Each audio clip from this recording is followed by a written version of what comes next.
Hello, Sooner Nation, OU Insider subscribers, Coach Brian Clinton enthusiasts, people who are really, really excited for the start of softball season, particularly the start of Oklahoma's softball season. This is most certainly, indubitably, the podcast for you. This is another episode of the Oklahoma Drill, a podcast fueled by OU Insider and the Rivals Network. I am joined, as always, by Dad Life himself, Mr. Coach Brian Clinton. And Brian, I've got two questions for you. How excited are you for softball season and for OU softball season? And two, are you still shocked? I know we don't ever talk about the NBA, but the Luka Doncic trade, I'm still reeling from that, man. Yeah. I don't even know how to process it. So softball, I'm excited about it. I am still in the process of trying to switch gears into softball season because it does not feel like it's 3 days away from starting, which is just wild.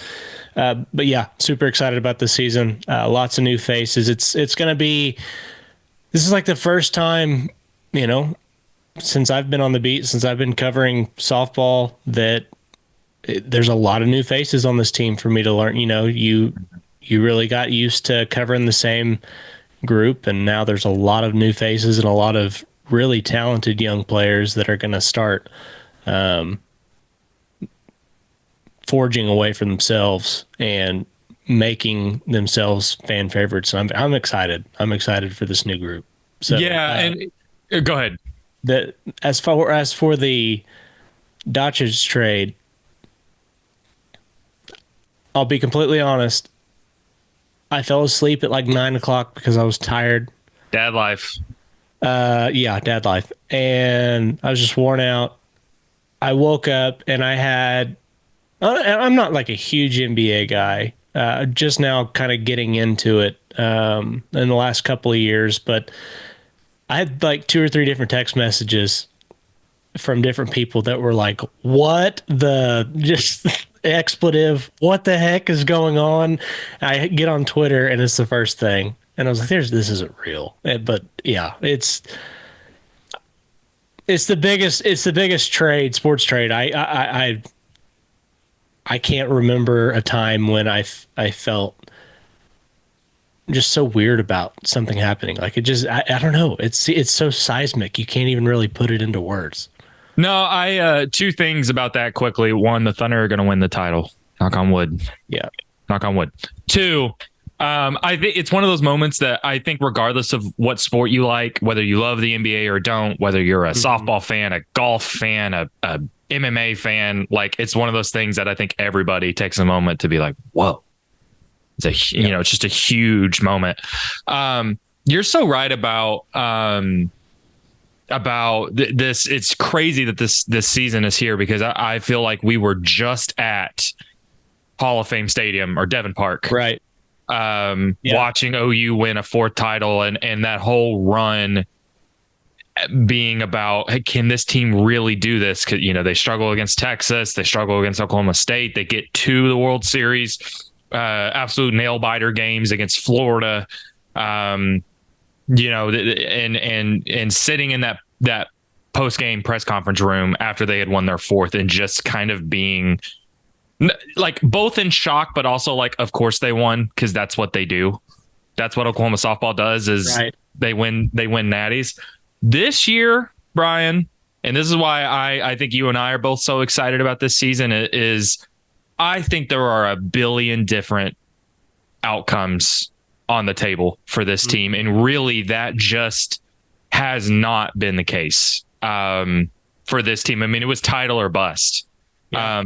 Even if the expectation is always a national championship, that can't be the realistic expectation for this team. Look, when you've got, even when they lost Jocelyn Alo, an iconic softball player, even when they lost, players like Grace Lyons. I mean, you could go through the list of players that left or that departed the program. The last couple of years, they still had Tiari Jennings, Jada Coleman, Riley Boone, Alyssa Brito, Kenzie Hansen. All of those players are gone. And now you come into a season where You've got 21 players on the roster. 13 are brand new.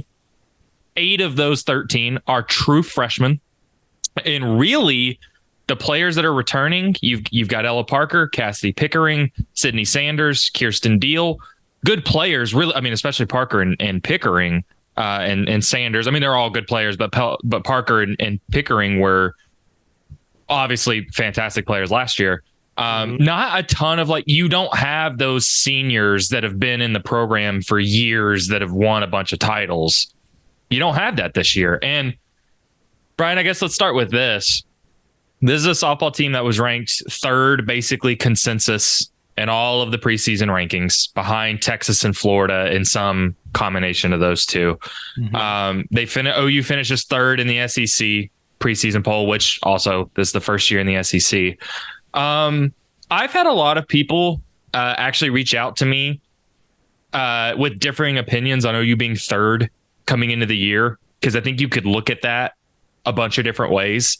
But I think for you, Brian, just in terms of, before we get into the specifics of this lineup, and also I should mention that this season starts on Thursday in California. What do you think are reasonable expectations for this team, and them being ranked third?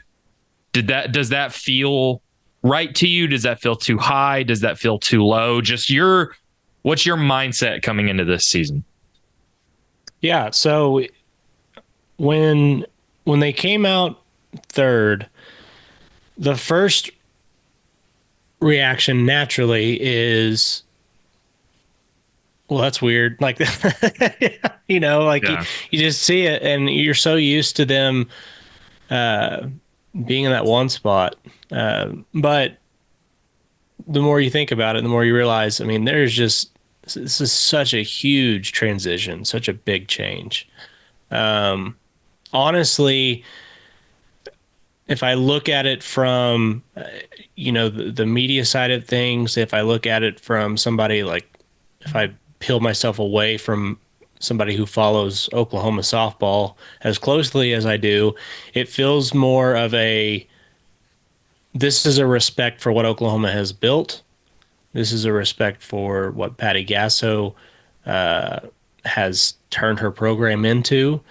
And really, when you look at it, comparing what Oklahoma returns versus what, say, Florida returns and Texas returns,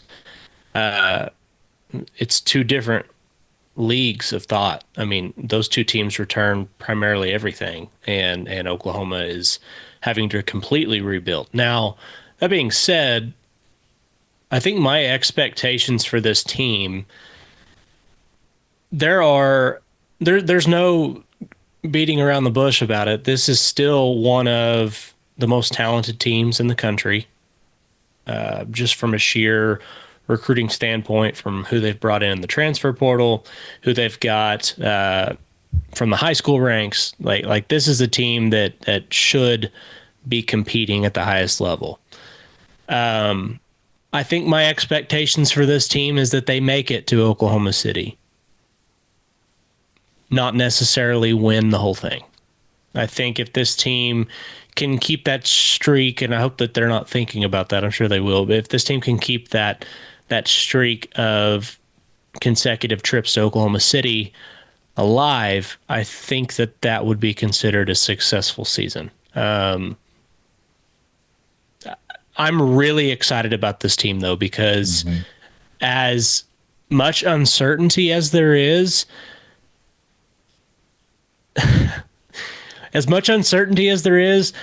the new group of players, the new names that are going to emerge,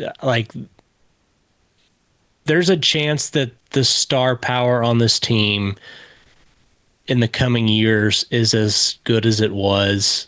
I mean, and I you can't say better, because we just witnessed the best conglomeration of talent that we've ever seen on a softball field in college. But there might not be that far of a drop-off if things go as Patty Gasso expects them to over the next several years. So, yeah, I think they make it to Oklahoma City. That would be considered a successful season. And compete for an SEC title. I mean, I don't know what that looks like when you get to the tournament, but at least being well within the discussion for that would be an expectation that I would hold. No, I mean, I agree because look, this, I think you could almost put anybody on a roster coached by Patty Gasso, JT Gasso, Jen Rocha. Yeah. And I would have high expectations for them. This team has talent. Like, undoubtedly, this team has talent. Not only what they added in the portal, but in the freshman class. I think the thing that makes this year interesting is I think you can look at that freshman class and say, hey, in even 2 years, in 2026, this team might be the title favorite again. That's how good this freshman class is. Yeah. I mean, even think about it coming into this year. They've got Sophia Bordy to reclassify as a freshman. She was the number 1 overall recruit in the 25 class. Now they expect her to, I think she's going to redshirt this year. That's Patty Gasso's expectation. But like, those are the type of players that OU has on its roster. It's just, I think what makes this year interesting is I think we're going to see so many freshmen play really pivotal roles. And we just haven't seen that. This OU's had this dominant senior class the last 4 or 5 years. We just haven't seen that, which is what kind of makes this year a little bit unpredictable to me. But I agree with you. I think the ceiling of this team is a World Series appearance. I do. I think they can get there, even with how young this team is, how new this team is. I do think their floor is lower than it has been, and we'll get into some of that. I will say that the thing that stands out to me about this year is when you listen to Patty Gasso. I mean, and I was at Media Day on Saturday, and it's been consistent with everything she said in the fall. I think she's really excited about this team. And I think she's really excited to, I mean, she's going to have to coach. She's going to have to really, really coach. Not that she hasn't before, but she'll even tell you, like, so I asked her, and we'll get into some of this. I asked her about not only the pieces fitting together, but how much this season is going to be kind of a growing process and figuring out how the pieces all work together and who goes where and which combinations fit together. And she said, I'm going to quote her, during the last 4 years, 2 weeks before the start of the season, I'm like, okay, we're ready. Let's go. We can go. This team, I feel like we're going to take it to the midnight hour before we get on that plane. And I think we want that. And I think we need it. And I think I think her role the last couple of years has been mostly managing egos, keeping everybody together, keeping everybody cohesive. This year, it's really going to be about like, okay, who do we like at second? Who do we like in the outfield? What's our pitching staff? What's the right way to deploy them? And so like for me as a media member, or if I'm thinking from a fan perspective, I'm thinking this team is going to be so much fun because I think there's 15 players on this roster that have a legitimate chance to be a starter by the end of the year and play a real role. And also, I mean, she said it. I think the first couple of weeks, you're going to see a ton of different lineups, a ton of different combinations. I don't know, Brian. For me, that's just an exciting thing to think about in terms of the possibilities of this team. Yeah. Well, and I think the thing that's exciting for me, the biggest thing that I think I'm looking forward to is, now I should probably preface by saying I still believe there will be a lot of power hitting at the plate. Like I still think that's going to be something Oklahoma tries to continue to manufacture, and I think that they will have success doing that. What I'm excited about, though, is it feels as if the regime change from that senior class to what we have now ahead of them in 2025 is there's going to be a change in how Oklahoma plays softball. Mm-hmm. You heard Patty talk about it a little bit when she was asked how they planned on dealing with the rotation, how there's just so many things that they can throw out, and how many it's going to be a lot of confusing the opponents, which we saw Oklahoma deal with a lot last year, teams doing to them. But I think the intriguing part for me is this team feels as if it might be a little more akin to what we saw Florida do last year offensively, where they're able to play a little more small ball, but because they have so much team speed, it's going to stress infields a little differently. And so, yeah, I'm excited about just it is a huge change, and there's a lot of new moving parts, but seeing Oklahoma win softball games at a high level in a different way will be really cool. And I expect them to do that. I agree. Let's dive into we're gonna go pitching staff, infield, outfield. Let's start with the pitching staff, which to me is the make or break for this team. I think everything to do with this team hitting its ceiling is going to be completely contingent on this pitching staff because Brian, when you think about it, think about the list of incredible offensive players this program has had really for a decade plus, but especially the last couple of years. Think about, again, Tiari Jennings and Jada Coleman, Riley Boone, Kinsey Hansen. You think about these offensive players these teams had, and it's despite how impressive those players were, and obviously they played huge roles offensively in this team winning, these titles. You could make a legitimate argument that OU doesn't win the title 2 years ago with if Jordy Ball doesn't hit a level that maybe only Nyjah Kennedy could be in that same ballpark.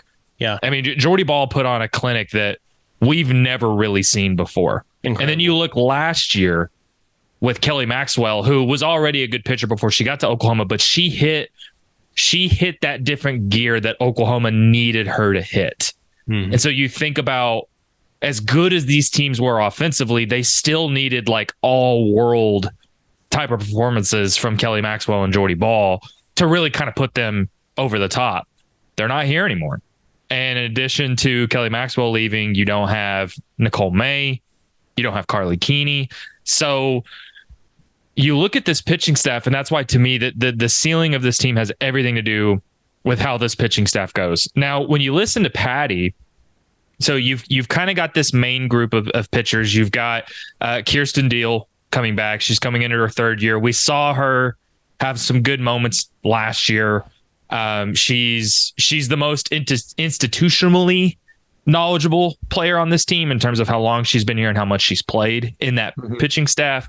We see OU go out and add Sam Landry and Isabella Smith out of the portal. And when you look at their numbers and just how much they pitched, I mean, they were two of the most experienced pitchers OU could have gotten out there. Then you've got Peyton Monticelli, you've got Audrey Lowry as a true freshman who I do think we'll see quite a bit. One of the interesting things about Media Day, Brian, was I think especially last year you heard or Patty would talk about how teams, when they would play OU, they would just throw in, one inning this pitcher, the next inning this pitcher, the next inning this pitcher to kind of keep this OU elite offensive lineup off balance. Mm-hmm. She kind of suggested that that's kind of the plan coming into this year, because even though, I think Sam Landry is kind of the number one pitcher, quote unquote, on this team coming into the season, I don't think they have that. As of right now, I don't think they have that dominant ace. They don't have Maxwell. They don't have the three-headed monster they've had the last 2 years, right? Yeah. They really operated with a three-headed monster. It seems like this year they're really going to take a committee approach. And I think you're going to see a lot of games where it's, Landry might start, but she might only pitch 2 innings. Then Deal comes in for an inning. Then Isabella Smith comes in for an inning. I'm just curious, what are your overall thoughts of this pitching staff, and what if for OU to hit their ceiling, what needs to happen with this pitching staff as the season goes along? Yeah, the first thing that jumps out is during Media Day, I believe it was Lowry who they were talking about when when Patty had mentioned she was starting to get more difficult to hit. She was starting to frustrate some of the batters for Oklahoma. I think you either need Kirsten Deal to take the next step that everybody kind of was expecting from her, and with more opportunities, there's a good case for that. But she needs to take a next step, or you need to have somebody like Lowry become a regular fixture, somebody that you can throw in and not have really any doubts about that. I think the way that you heard Patty talk about Sam Landry, it sounds like that's who's going to be like if you had to put a name on it, the ace for this team.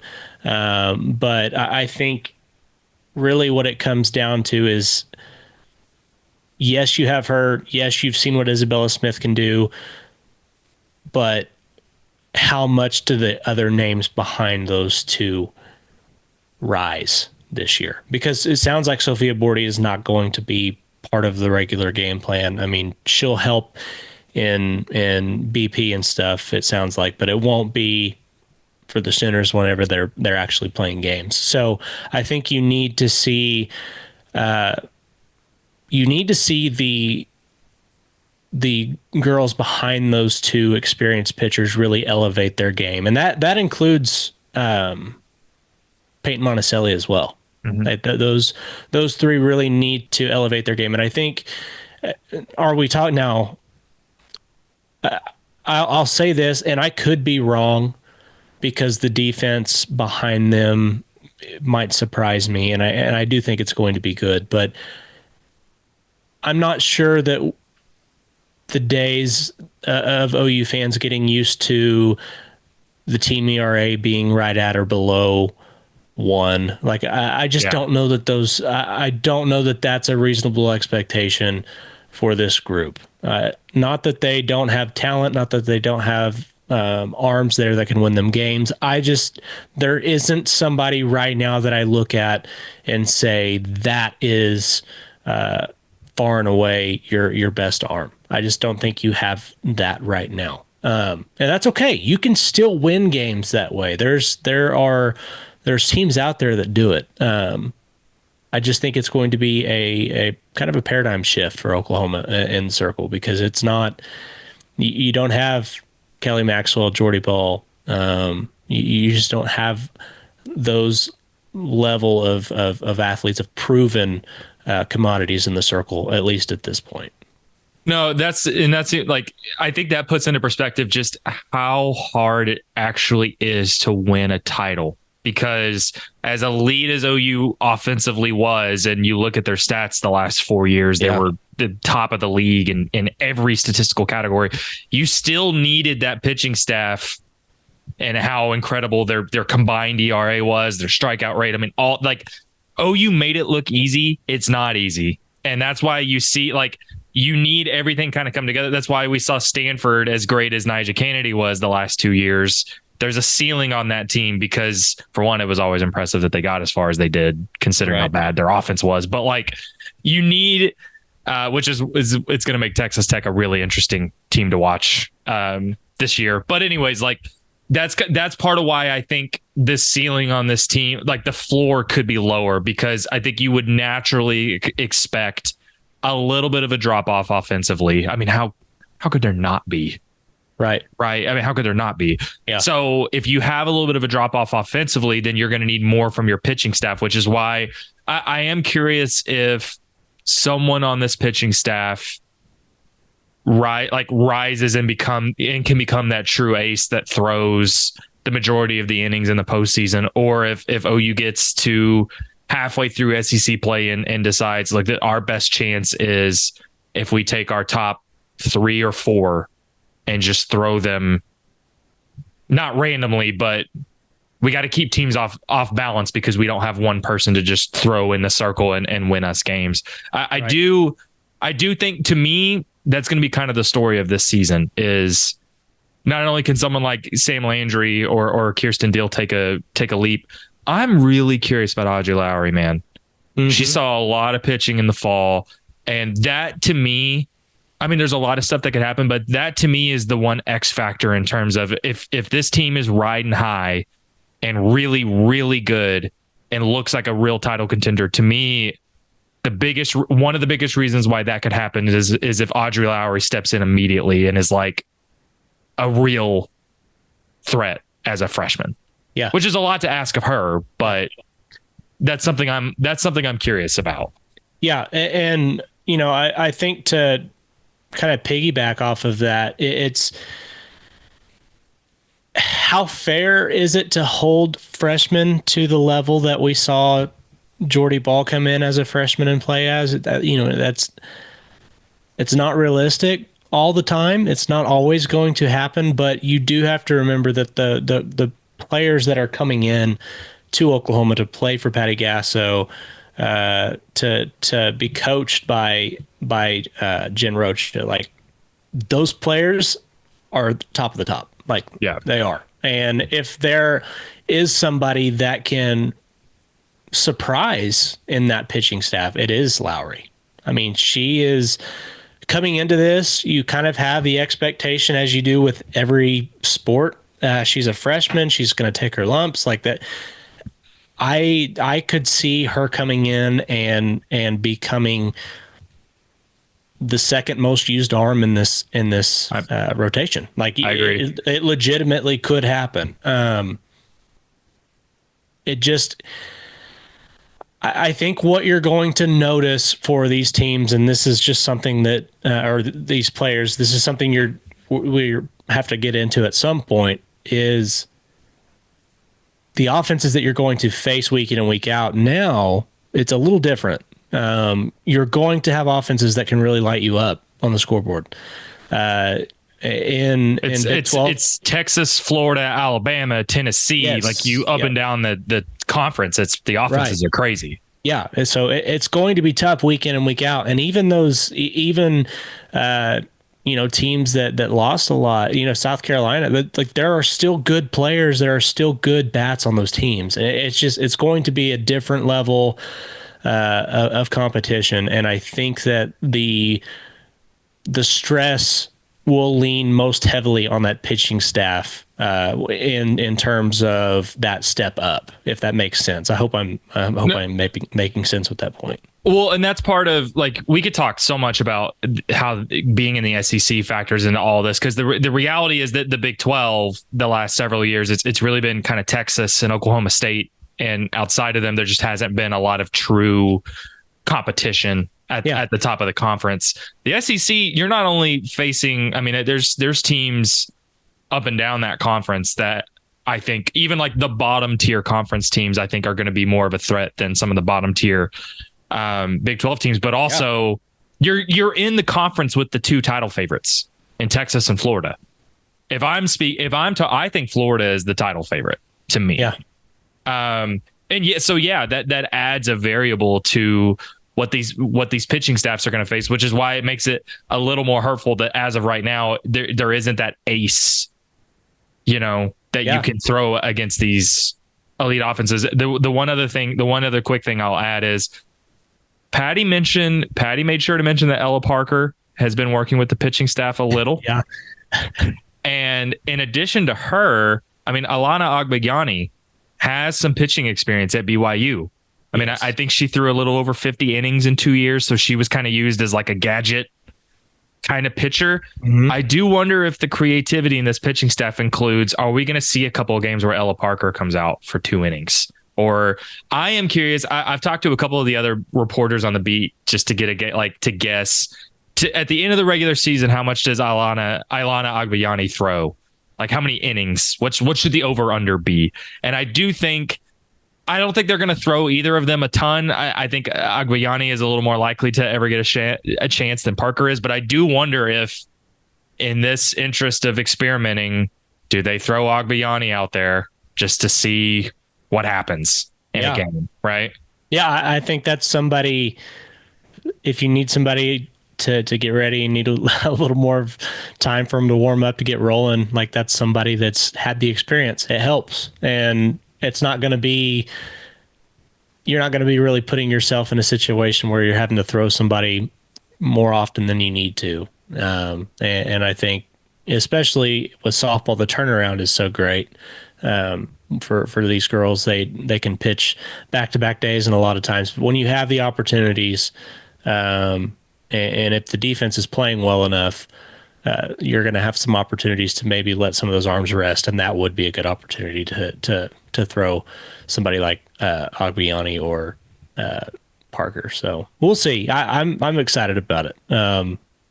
There's just so much so much unknown with this team. So let's talk about this infield, which to me like is kind of an interesting group to look at, because you've got Sydney Sanders coming back at first, and I would largely expect she's been your starting first baseman the last 2 years. That's going to continue. I think we're going to see a lot of Nelly McEnroe Marinas, a player who may have not been thought about a ton by fans as OU was going on a run last year, but she's a talented player that redshirted last year, her freshman year. She was injured. She's not only ready to go, but I mean, I think she's going to be your opening day third baseman. wow. But Yeah. she's really talented, but obviously has never played in the game. Then you've got at catcher, you've got Isabella Emmerling from North Carolina, just a tailor-made Kinsey Hansen replacement. Just in terms of, I mean, there's nobody you don't replace Kinsey Hansen, but the thing that makes this interesting to me is there's a couple of things. One, I think that the second base shortstop spots are going to be really interesting. I mean, because Agbayani is probably going to take one of those spots, but she can do both. We saw her in the fall do both. And then whatever spot she takes, I mean, Brian, I wasn't even fully really thinking about this until I started diving into the numbers and lineups and stuff for some written content this week. When you look at the infield options that this team has, almost all of them are freshmen. Yep. OU has 2 infielders on the roster that aren't freshmen. Yep. Agbayani and Sydney Sanders. So regardless, that's where I think you're going to see the freshmen the most, is in that infield. And I think you're going to have to. I'm curious about Sydney Barker, who we saw a lot at second in the infield. Brian, I'm curious about someone like Corey Hicks at catcher. I mean, she can also play first base, but Corey Hicks, Patty shouted her out during media day, and Isabella Emmerling, as experienced as she is, she was a 2-year starter at North Carolina. The hitting numbers aren't fantastic. Mm-hmm. She's a power hit. I think she hit 14 home runs last year. She's a power hitter, but in terms of, on base percentage or batting average, they're not elite. Yeah. I wonder, does Corey Hicks get some chances at catcher? I'm just generally, what do you make of this infield group? Because you've kind of got that mix of veteran presence and some unproven players in that infield. Yeah. Yeah. I look at this infield. That's really where, as important as the pitching staff is going to be, when the ball gets put in play, it's been almost impossible for teams to get to first. I mean, it's been more often than not, if the ball's in play, Oklahoma has been lights out defensively for the last several years. Like, that's really what it gets overlooked because of the batting and because of the pitching numbers, but consistency on the defensive side of the ball for this team under Patty Gasso has been what has really made it so good. And I think that's probably where some of the mistakes, some of the things, the growing pains are going to come, is in those moments with all of these freshmen, because I do think that there's a lot of inexperience to go around, but you kind of heard her say it. The only way that we're going to see them learn, she was speaking about catchers, but I think this goes for everybody in the infield. When those calls are made, either the only way that they're going to learn is when they make the wrong calls. If you tell them like that, that's how this whole learning process goes. And I think that there's going to be a lot of that this year for Oklahoma. Now, with that being said, the talent's undeniable. Like it is sky high. I mean, they have. I know that you lose Tiari Jennings and you lost Grace Lyons a couple of years ago, and you lose Alyssa Brito, Kinsey Alyssa Hansen. Burrito at third base. You lose all of these incredibly talented players, but there, as far as talent goes, there's not really much of a drop off. Like these girls that are coming in behind them are incredible in their own right, and I think that you are going to see there's going to be some wow plays. There will be some wow plays made this year that is just by sheer athleticism. But I also think with that, you are going to see some plays where maybe they're frustrated with themselves because something happened, and that's really just part of the growing experience. Now, I do like what you said. Corey Hicks is somebody that I expect her to get her opportunities, and we saw Sid Sanders last year kind of go through a slump until she broke out of it in a big way in the postseason. But Corey Hicks is somebody I think that could force herself into some playing time, just and bring that X factor kind of to that portion of things. But I look at this infield.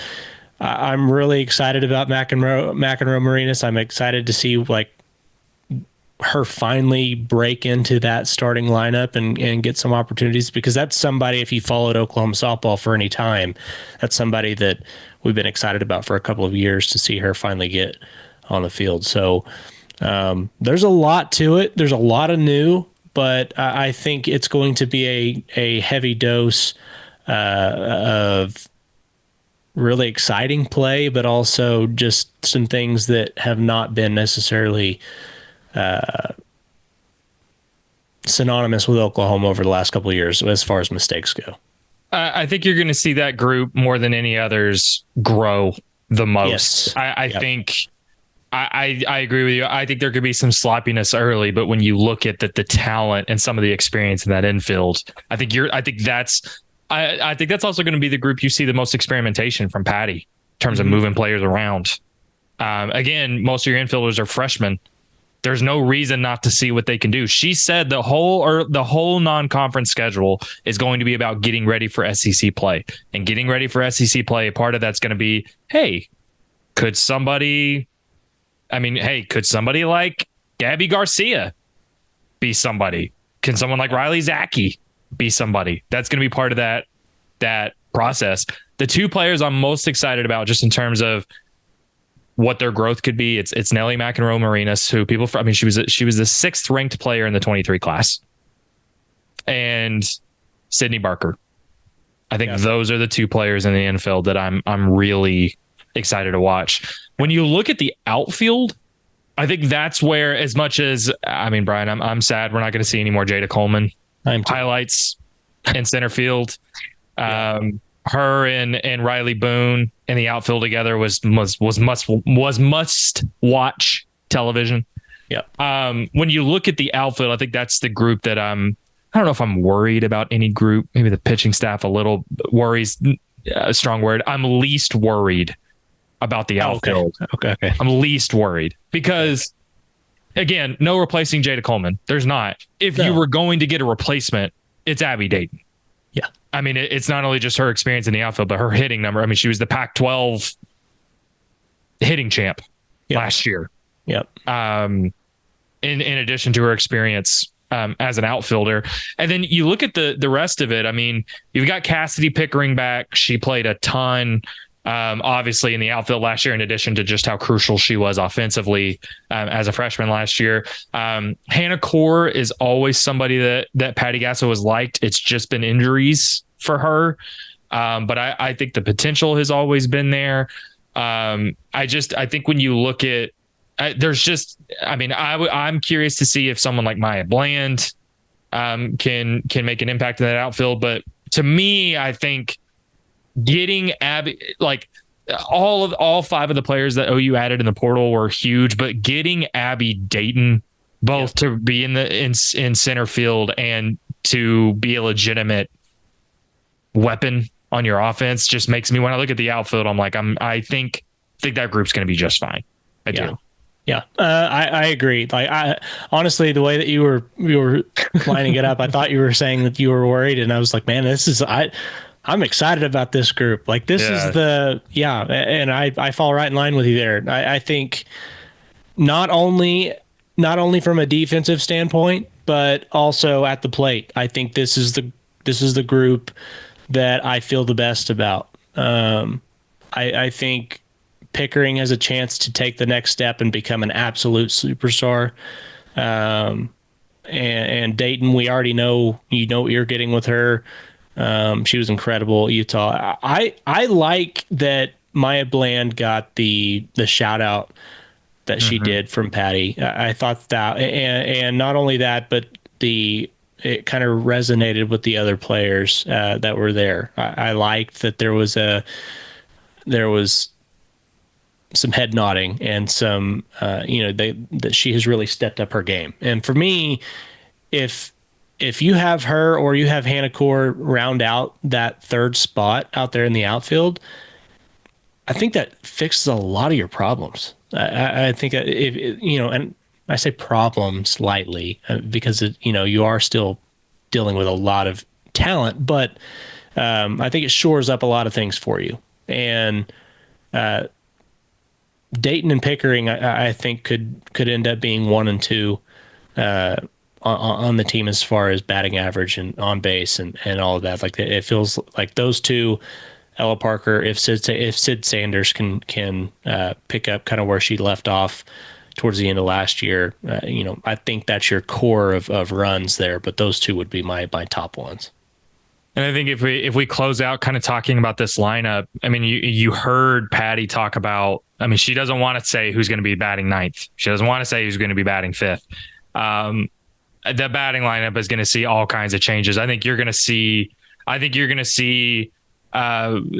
Different designated players. I mean, it was Ella Parker for a lot of last year, but I think you're going to see experimentation with that. I think you're going to see experimentation with who is batting where.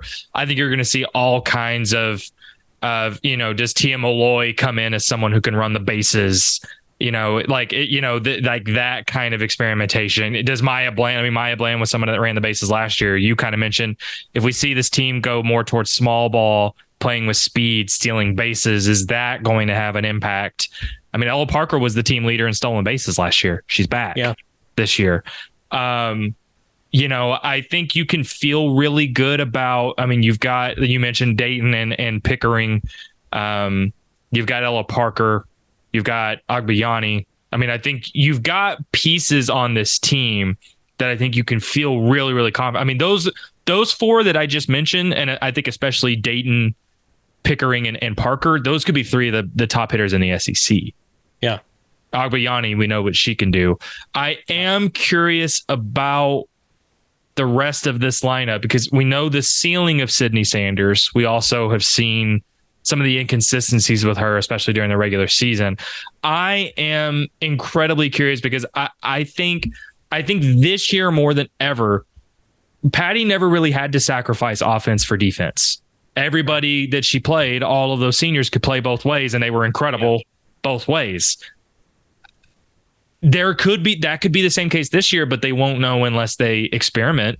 Right. And I do wonder if you're going to see Patty lean a little bit more on defense, even if that risks taking away from your offensive power. I'm curious about, where do these players bat in the lineup? You don't have that Riley Boone 9-hole, player to stick at the back of your rotation or your lineup this year. I think offensively, I wonder, like if you said OU finishes fifth in offense in the SEC at the end of the regular season, does that feel right? Does that feel low? Does that feel high? I do wonder what the ceiling of this team is offensively. Yeah. And that's just kind of where it comes into all the newness, like not just the team, but in the conference. It's going to look so much different. I mean, hypothetically, you could be fifth in the SEC and be ninth, 11th or 11th or 10th in the country. And I got to say this, was kind of looking through some of the names, and right about the time that you said Tia Malloy, I realized that I didn't even bring up Tia Malloy, who I do think is going to play a role in this team. Don't know what that looks like yet, but I feel like an idiot for not even bringing it up. So, yeah, there's just so much new. I think the offense.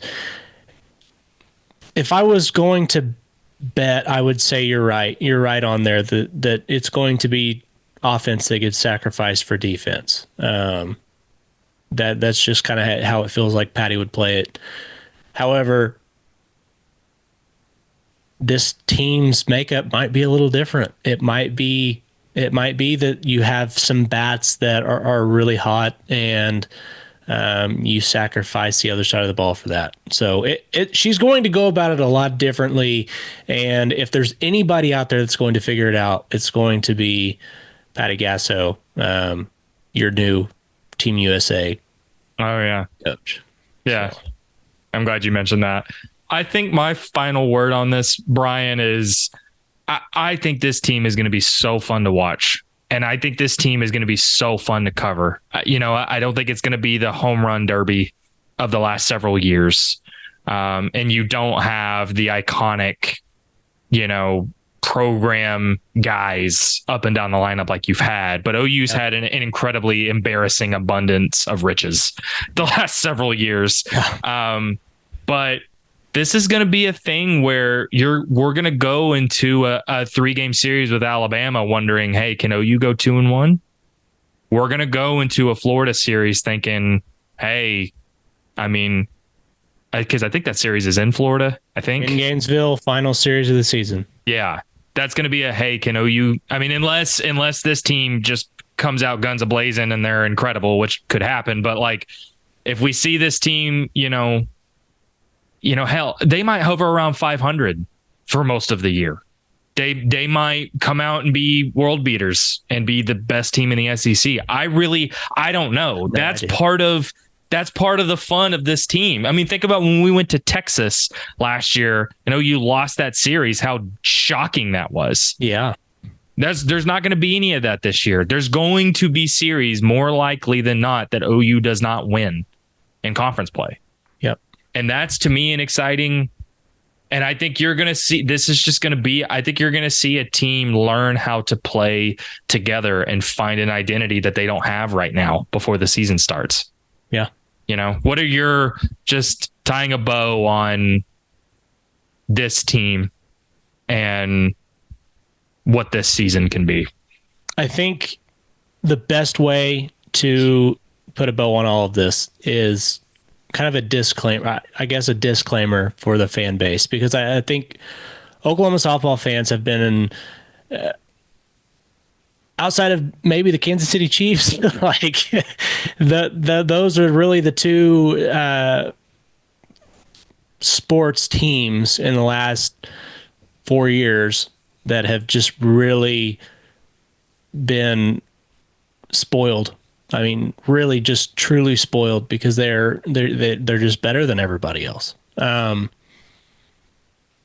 Don't let growing pains turn you off from following a team that not only has an incredibly high ceiling, but is learning how to play together. Enjoy the process of watching this team grow, because I don't think I'm going out there on a limb by saying that this team will win a national title at some point. This group of freshmen, I think that expectation is fully there over the next 4 years. I think they should win one, if not more.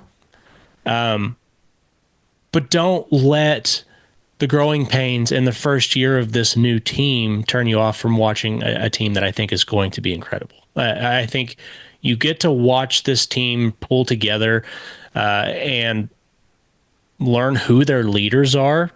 These youngsters, as they kind of come up. I think it's going to be a lot of fun to watch this team develop into a team, not just there. It feels like a bunch of really talented individuals right now. And when the postseason hit with this last group of seniors, you just knew that they were going to find a way. I'm ready to see who develops into the leader that is the one that steps up, and you know, oh, Kinsey Hansen's up to bat. Something crazy is about to happen. Like, I'm ready to see that develop in these younger players, and so just really embrace that if you're a fan, because I think that's where you're going to find the love for this team in 2025. I couldn't have said it better. The only thing I'll add is I think embrace the growing pains, like you said. Don't let that frustrate you. I think embrace them. And then I think the other thing is I think this team is going to be the most rewarding we've seen in a while in terms of the experience you get watching game by game. I think from a game to game perspective, you're going to learn more, find out more about this team than you had, because this team was largely a finished product most of the time before the season even started. This team is going to be far from a finished product when the season starts. So, Brian, we're going to have all kinds of coverage of OU softball throughout the year.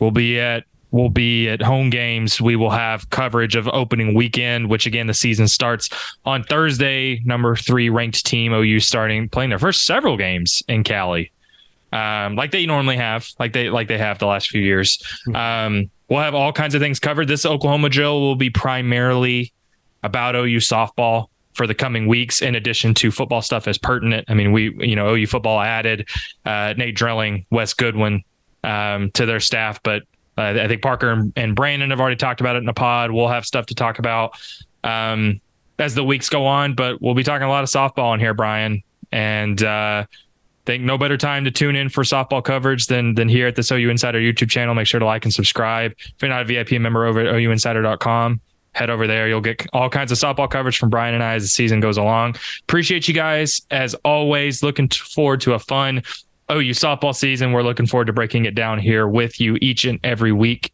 Thank you guys for tuning in. Until then, see you next time.